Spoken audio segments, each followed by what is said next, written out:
నమస్తే, నేను మీ Gopi. Welcome back to our channel. ఈరోజు మనతో వచ్చరికి ప్రముఖ నిర్మాత నటికుమార్ గారు ఉన్నారు. సార్ నమస్తే. సార్ నమస్తే. సార్ మనం చూస్తున్నాము లాంటి ఎప్పుడు లేని విధంగా ఆంధ్రప్రదేశ్లో రాజకీయాలు అయితే రసవత్తరంగా నడిచిపోయాయి. ముఖ్యంగా పల్నాడు ఏరియాకి వచ్చేసరికి 144 సెక్షన్ కూడా పెట్టేశారు. సో అందులో భాగంగా మొన్న పిన్నెల రామకృష్ణారెడ్డి గారు మాచర్ల ఎమ్మెల్యే ఈవీఎంలు బద్దలు కొట్టారు. సో ఇప్పుడు ఆ బద్దలు కొట్టిన కారణంగా ఈసీ కమిషన్ అయితే చర్యలు తీసుకోమని చెప్పింది పోలీసులకి. ఇంతవరకు ఎటువంటి చర్యలు తీసుకోవాలా? సాయంత్రం 6 అరెస్ట్ చేయమని చెప్పారు. ఇంతవరకు అరెస్ట్ జరగల. సో అసలు ఏం జరగబోతుందంటారు? ఇంకా వెబ్ కెమెరాల ద్వారా, వెబ్ చెకింగ్ ద్వారా every minutes every time and checking and web cameras and chief election commissioner 9 రోజులైనా మీకు ఎందుకు కనబడలేదు? ఒక ఈవీఎంలు భద్ర కొడితే ఈరోజు దాకా కేసు రిజిస్టర్ చేయలేదు. రిజిస్టర్ చేస్తే మనిషిని ఎందుకు పట్టుకోలేదు? నేను ఇక్కడే ఉన్నాను ప్రతి టీవీల్లో కూడా చెప్పాడు ఆయన. అలాంటప్పుడు ఎందుకు పట్టుకోలేదు? హౌస్ అరెస్ట్ చేశారు మీరు, అందుకు అరెస్ట్ చేయలేదు. మరి ఇవన్నీ కూడా ఈవీఎంలు అది ఒకటే కాదు, ఇంకా చాలా ఉన్నాయి. వెబ్ చెకింగ్లో చూస్తే చాలా ఉన్నాయి. ఇవన్నిటి మీద మీరు ఎందుకు యాక్షన్ తీసుకోలేదు? కేంద్ర ఎన్నికల కమిషన్ సీరియస్గా తీసుకుంటేనే కానీ ఇవన్నీ బయటికి రాలేదు. కనుక immediately serious action CS Jawahar Reddy గారి వ్యవహార శైలి దీని మీద చాలా అనుమానకరం ఉంది. ఆయన మీద కానీ కింద చోట పోలీసులు, నేను పై చోట పోలీసులు, కింద లాండ్ ఆర్డర్లో సిఏలు, ఎస్సీలు, డిఎస్పీలు అధికార పార్టీకి సపోర్ట్ తొత్తులుగా తయారయ్యారు. ఇది వాస్తవం. ఇప్పుడు ఏం చెప్తారు అధికార సంఘం, పోలీసుల అధికార సంఘం ఏం చెప్తుందో చెప్పదా? ఇప్పుడేం మాట్లాడదా? మరి మీ వాళ్ళు అక్కడ ఉంటుంటే కానీ చేతులెత్తేసారా పోలీసులు? కేంద్ర బలగాలు ఉన్నాయి కదా, ఇన్ఫర్మేషన్ మీకు ఇవ్వకుండా ఎమ్మెల్యే పిన్నెల రామకృష్ణ ఎలా తప్పించుకున్నాడు? 9 రోజుల నుంచి మీరు ఏం చేస్తున్నారు? వెబ్ కెమెరాస్ మీరు ఎందుకు చెక్ చేయట్లేదు? వెబ్ కెమెరాస్ చెక్ ఉండి ఎలక్షన్ ఎలా జరుగుతుంది? సజీవుగా జరిగిందని అనుకుంటున్నారా? లేకపోతే ఈవీఎంలు కూడా మారిపోతాయా? జగన్మోహన్ రెడ్డి గారే గెలిస్తే మాత్రం టోటల్గా సపోర్టెడ్ అండి, అందరూ కూడా సపోర్ట్ చేసినట్టు లెక్క. జగన్మోహన్ రెడ్డి కళలో కూడా గెలరు. మేము గ్రౌండ్లో మొత్తం చూసొస్తే మొత్తం టోటల్గా 16 సీట్లతో పరిమితం అవుతాడు. ఒకవేళ కానీ జగన్మోహన్ రెడ్డి గారు గెలిస్తే మాత్రం అయోమయం, మొత్తం టోటల్గా సపోర్టెడ్, మొత్తం ఎంతమంది సపోర్ట్ చేశారో వాళ్ళు సపోర్ట్ చేసిన అందరూ ఉంటుంది. ఎందుకంటే చాలా దగ్గర అధికార పార్టీకి తొత్తులుగా వ్యవహరించారు. ఇది మాత్రం చెప్పగలుగుతాం. ఎలక్షన్ కమిషన్ ఎందుకు పట్టించుకోవట్లేదు? కేంద్ర ఎన్నికల కమిషన్ ఇమ్మీడియట్లీ యాక్షన్ ఎందుకు తీసుకోలేదు? సాయంత్రం 5 గంటలలోపు అరెస్ట్ చేయకపోతే అక్కడున్న స్టేషన్ హౌస్ ఆఫీసర్ని, అక్కడున్న కింద పోలీసులు మీరు అరెస్ట్ చేయండి. పోలీసులు ఎస్పీని కాదు, ఎస్పీని చేస్తే ఏమొస్తుంది పాపం మనకి? ఒక ఎస్పీని మనం చేస్తున్నాం. ఎస్పీ కింద ఉన్న మనుషులు ఏంటి? ఎస్పీ మాట ఎవరు వింటారు? అక్కడ మీరే అన్నారు పిన్నెల రామకృష్ణారెడ్డి ఏరియా ఆయింది, మొత్తం టోటల్ ఆంధ్రప్రదేశ్ జగన్మోహన్ రెడ్డి గారిది. ఆయన కింద బతకాల్సిందే. విశాఖపట్నంలో ఎంఈవి కింద బతకాల్సిందే. విజయనగరంలో బొత్స కింద బతకాల్సిందే.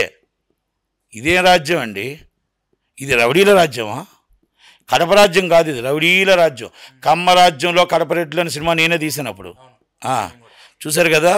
కానీ ఆ రోజు సినిమా తీసింది టీడీపీకి యాంటీగా, కానీ టైటిల్ కరెక్ట్గా యాప్ట్ అయింది. కమ్మోల్ని మొత్తం టోటల్గా అందరినీ చెదరగొట్టి రెడ్డిల రాజ్యం, రౌడీ రాజ్యం అన్నట్టు ఉంది. అలా గుంత తయారైంది. ఎందుకంటే వాళ్ళు మొత్తం టోటల్గా పాగా వేసేసారు. స్థలం నీది ఉంటే వాళ్ళు రాయించుకుంటారు. అమెరికాలో నువ్వు ఉంటే స్థలం రాయించుకుంటారు. అమెరికా మీరు అందరూ అనుకుంటున్నారు కదా, ప్రపంచం నుంచి వచ్చింది మా స్థలాలు మాకు ఉన్నాయో ఓటేసి ఆ స్థలాలు చూసుకుని వచ్చారు. అయ్యా మా స్థలం ఉందా లేదా, అయ్యా మా ఇల్లు ఉందా లేదా, ఎందుకంటే మొత్తం టోటల్గా అయ్యున్నాయో చెక్ చేసుకొచ్చారు. లేదంటే ఇది కూడా జగన్మోహన్ రెడ్డి గారు కాజేస్తారేమో అని భయ్యో. జగన్మోహన్ రెడ్డి స్టిక్కర్ ఉందంట, ఒకరు అడిగారంట అమెరికా నుంచి వచ్చి, హూ స్టిక్కర్, ఎందుకు వేసారు ఈ స్టిక్కర్ అని అడిగాడంట. జగన్మోహన్ రెడ్డి గారు స్టిక్కర్ బాబు అన్నారంట. నా ఇల్లు కదా, ఆయన ఎందుకు స్టిక్కర్ వేశారని అడిగారంట. అన్నీ ఆయనవే బాబు, ఇప్పుడు మొత్తం టోటల్గా స్టిక్కర్ అంతా వేసిన మొత్తం ఆయనవే. ల్యాండ్ యాక్ట్ పెట్టారు కదా, ల్యాండ్ యాక్ట్ పెట్టారు, అన్నీ ఆయనవే. స్టిక్కర్ మాత్రం ఉండాల్సింది. స్టిక్కర్ లేకపోతే మీ ఇల్లు డిస్మెంటల్ అయిపోద్ది అన్నారంట. అదేంటి అన్నారంట, అదే యాక్ట్ బాబు ఇక్కడ అన్నారంట. అమెరికా నుంచి వచ్చిన ఆయన, సార్ నా ఇంటికి స్టిక్కర్ వేశారు, నా ఇంటికి నా ఫోటోగా తీసుకోవాలంటే లేవు బాబు, మీ తల్లిదండ్రుల ఫోటోలు మీ ఫోటోలు పీకేశారు, ఓన్లీ జగన్మోహన్ రెడ్డి గారి ఫోటో ఒకటే ఉండాలన్నారంట. అంటే రాజశేఖర రెడ్డి గారి అబ్బాయి అని అడిగారంట. ఎస్ బాబు, కానీ రాజశేఖర రెడ్డి గారి ఫోటో కూడా తీస్తారన్నారంట. వాళ్ళు ఆశ్చర్యపోయారంట. ఇప్పుడు అమెరికా వెళ్దామా లేకపోతే 4 దాకా ఇక్కడ ఉందామా, మన ఇల్లు పరిస్థితి ఏంటని ఆలోచించుకుంటూ కూర్చున్నారు. అయోమయంలో ఎయిర్పోర్ట్లో కూర్చున్నారంట. ఎయిర్పోర్ట్లో కూర్చుంటే ఒకళ్ళు అన్నారంట, ఏమైంది బాబు అని అడిగితే, ఏం లేదు, అమెరికా వెళ్తే నా ఇల్లు జూన్ 4 తర్వాత ఉంటుందో ఉండదో, లేకపోతే జూన్ 4 తర్వాత అమ్మేసి వెళ్దామా, ఏం చేద్దాం అర్థం కావట్లేదు, కొన్నోళ్ళు కూడా ఎవరో కనబట్టలేదు అన్నారంట. ఏం ప్రాబ్లం లేదు బాబు, చంద్రబాబు నాయుడు గారు మీకు అభయాస్తి ఇస్తారు, ప్రశాంతంగా మీరు వెళ్ళరండి, మీ ఇల్లు మీకే ఉంటుంది, ఎక్కడికి పోదు. జగన్మోహన్ రెడ్డి గారి ఫోటోలు అన్నీ కూడా 24వ తారీఖు తర్వాత తీసేస్తారు. అంతా పక్క టీడీపీకి వెళ్ళి మాట్లాడుతున్నారు సార్. టీడీపీకి వెళ్ళి మాట్లాడలే, జరిగిన నష్టాని కోసం మాట్లాడుతున్నా, జరిగిన అరాచకం కోసం మాట్లాడుతున్నా, జరిగిన బాధ కోసం మాట్లాడుతున్నా, ఆంధ్రప్రదేశ్లో ప్రజలు పడుతున్న కష్టం కోసం మాట్లాడుతున్నా. ఇది not only TDP, Natti Kumar TDP కోసం కాదు మాట్లాడుతుంది, జగన్మోహన్ రెడ్డి అనుచరులు చేస్తున్న అరాచకాల కోసం మాట్లాడుతున్నా. పిన్నెల్లో అనుచరుడా కాదా? బొత్స అనుచరుడా కాదా? మీకు ఎంఈఎస్ వచ్చిన అనుచరుడా కాదా? క్రిస్టియన్ ల్యాండ్లు దోచుకున్నారు, ఒక్కబోటు ల్యాండ్లు దాచుకున్నారు, దేవాలయ భావాలు దాచుకున్నారు. ఇవన్నీ దోచుకొని 300 రూపాయల బాటిల్ 1000 రూపాయలు అమ్ముతూ మందు గడగడ దోచుకున్నారు. ఇంకా ఏముంది మా దగ్గర దాచుకోవడానికి? రాష్ట్రంలో ఒకప్పుడు జగన్మోహన్ రెడ్డి ఉండేవాడంటే ఎడారి అయిపోయిందంట అని అంటారు కదా, ఆ పరిస్థితి మాకు వచ్చింది ఈరోజు. కనుక అది మాట్లాడుతున్నాను, టీడీపీకి సపోర్ట్గా మాట్లాడట్లే.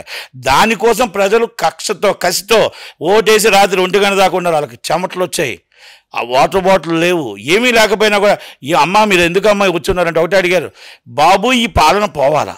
నేను వెళ్ళాను స్వయంగా, ఈ పాలన కోసం నా ఒక్క ఓటైనా పనికొస్తుందేమో అని వచ్చామని. నా ఒక్క ఓటు విలువ నాకు తెలుసు, ఆ ఓటు విలువ, అందుకే నేను వచ్చాను, నా సొంత డబ్బులు పెట్టుకుని వచ్చాను. ట్రైన్లో 3 గంటలకు ఆగిపోయారు, ఎక్కడో మెసేజ్లు పెట్టారు ఎన్నికల కమిషన్కి, మాకు అందరికీ, సార్ మేము 200 మంది 300 మంది ఉన్నాం విశాఖపట్నం వాళ్ళు, మీ ట్రైన్ 9 గంటలు లేటు, ప్లీజ్ మాకు ఓటు ప్రొవైడ్ చేయండి, మేము ఓటు వేయడానికే వచ్చామని అన్నారు. అంటే కసితో ఉన్నారా, ప్రేమతో జగన్మోహన్ రెడ్డి మీద ఉన్నారా? అదొక్కసారి ఆలోచించుకొని, నేను ఈరోజు ఎలక్షన్ లేవు, నేనేమి ఇప్పుడు చెప్పడానికి, ఇప్పుడు రేపు ఉదయం కానీ టీడీపీ వైసీపీ వచ్చిందనుకో, ఇప్పుడు నట్టి కుమార్ ఎక్కడ ఉండి ఎత్తుక్కుంటారు. కానీ అంత ధైర్యం ఎవరికి సరిపోదు. నన్ను ఎత్తుక్కోవాలనుకుంటే నా అడ్రస్లు ఉంటాయి, నన్ను ఎత్తుకోవాలని నేను కూడా అంతే రెడీగా ఉంటాను. అంత నేను చేతగానే కాదు, కానీ చెప్తున్నా, ఎవరున్నా గవర్నమెంట్ న్యాయం మాట్లాడుతూ అన్యాయం, పోయేది ఒక్కరోజే, ఉండేది ఒక్కరోజే. కనుక ధైర్యంగానే ఉంటాను. నేను భయపడుతూ బతకను. నువ్వు ఎన్ని కేసులు పెట్టినా భయపడను. నువ్వు ఎంత రౌడీజం చేసుకుందావు అంటే నేను పూర్ణమార్గట్ నుంచి వచ్చినాను, నేను అంత చేతకాను కాదు, కానీ చెప్తున్నాను, అదే చెప్తున్నా. కనుక ఇప్పుడు చాలామంది అసభ్యకరంగా తిట్టారు, కానీ మీరు ఒక్కటే గుర్తుంచుకోండి, అసభ్యకరంగా తిట్టిన వాళ్ళకి మీ ఇంట్లో చెల్లి, మీ భార్య, మీ పిల్లలు, మీ తల్లి మీకున్నారా? లేరు అంటే మీరు తల్లిదండ్రులు లేకుండానే పుట్టారా?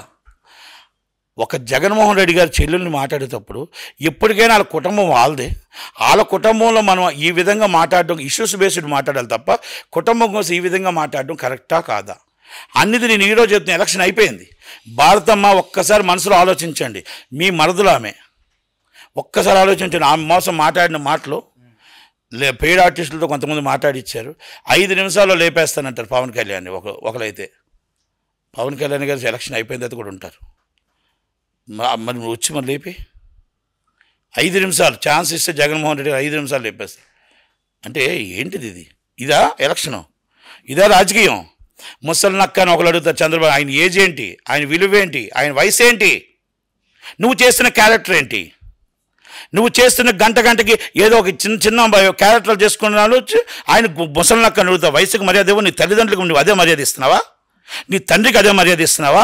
నీ తల్లికి అదే మర్యాద ఇస్తున్నావా? నీ తల్లిని రోడ్డు మీద పడుకోబెట్టి, నీ తండ్రిని రోడ్డు మీద పడుకోబెట్టి కూర్చోబెట్టి తిండి పెట్టకుండా అదే మాట నువ్వు ముసలనక్క గుంటనక్క నీ తల్లిదండ్రులు తిడితే, ఆ వయసుకి ఆయన 14 సంవత్సరాలు చీఫ్ మినిస్టర్, 14 సంవత్సరాలు ప్రతిపక్ష నాయకుడు, 40 సంవత్సరాల చరిత్ర ఉన్న ఆ వయసుకి విలువ ఇవ్వలేని దానివి నువ్వు తల్లిదండ్రులకు కూడా విలువ ఇవ్వు.